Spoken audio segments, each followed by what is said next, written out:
Hello and welcome to Birth is Beautiful. This is the series where we talk about all of those lovely, wet, gross, slimy, disgusting, or otherwise unmentionable things that happen during childbirth. I'm Dina Blumenfeld. I'm a Lamaze certified childbirth educator and a prenatal yoga instructor. I also own Shining Light Prenatal Education here in Pittsburgh. Today, we're going to talk about poop. More specifically, poop as an indicator of early labor. So, why is poop an indicator of early labor? Well, let me just explain something first, in that not all women have the same signs or symptoms of early labor. So if you don't experience poop as a sign of early labor, that's okay. That's just as normal as experiencing more poop than you'd really want to for early labor. So that said, there's a couple of different times when you might experience more poop in quantity than you'd like.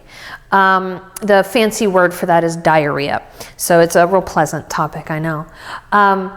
For some women, we get diarrhea 2 to 3 days before labor starts, as sort of a heads up warning sign. Okay, something's going on.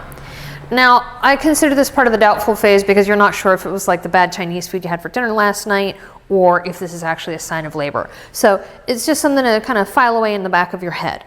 But let's talk about why that might happen. There's two reasons. The first one is the hormone progesterone. So progesterone is one of the many hormones of pregnancy and birth, as well as our regular menstrual cycles and everything else. Progesterone can cause issues with your bowels, the intestines, the fun part that holds the poop. That progesterone can cause things to loosen up in here. So here we're showing the rectum and the descending colon, or at least part of the descending colon here. So what happens is we get a dose of progesterone just as our bodies are kind of gearing up for labor. And so we start to see that diarrhea happening a little bit. The other reason for that is if you look at the position of the baby's head. So this is a 40-week baby, by the way. It's a 40-week baby. That's your cervix. Here's your birth canal, right? If you notice, babies don't come straight down. They have to come back and then make a turn to move down. So that means the baby's head is pressing up against your intestine here. So that pressure is kind of giving you that little kick that, oh, it's time to go to the bathroom. So it's a twofold thing. It's the progesterone as well as baby's descent through your pelvis.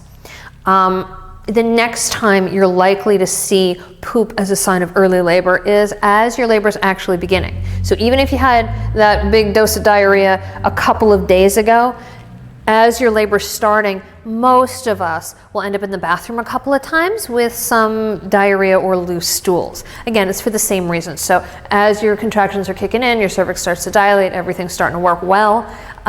Your body knows we got to make some space, so we got to clear that out. So you're going to experience some diarrhea again in the beginning of your labor. Make sure you stay well hydrated, because we don't need to hook you up to IV fluids too soon. So stay well hydrated as labor approaches and in your early labor to make you more comfortable. If you're experiencing so much diarrhea that it is not so fun, you're feeling kind of sick or miserable, or you're running a fever, or you're having any bleeding or any other complications, you will need to call your doctor or midwife about that. But in general, if it's just a couple of times to the toilet with some loose bowels, it's not something to worry about. In fact, take it as a good sign, because it means baby's getting ready to make his or her debut. So if you want to know more, I have 2 more videos coming up on poop. The next one will be poop during pushing. Poop during pushing is the next video in this series. And then after that, we're going to talk about pooping postpartum. So we got a 3-parter for you on poop. But in general, if you want to know more, you can find me on my website, shininglightprenatal.com, or on my sister site, silentmother.com. I do teach childbirth education classes, breastfeeding classes, infant care, and all kinds of other goodies as well here at Shining Light in Pittsburgh. I work both group classes and private sessions with my clients, as well as over this lovely internet thing on Skype. So don't hesitate to contact me. If you have a question you want answered for this show, drop me an email. info@shininglightprenatal.com, and I will be happy to get all of your questions answered. But for now, keep in mind that birth is beautiful.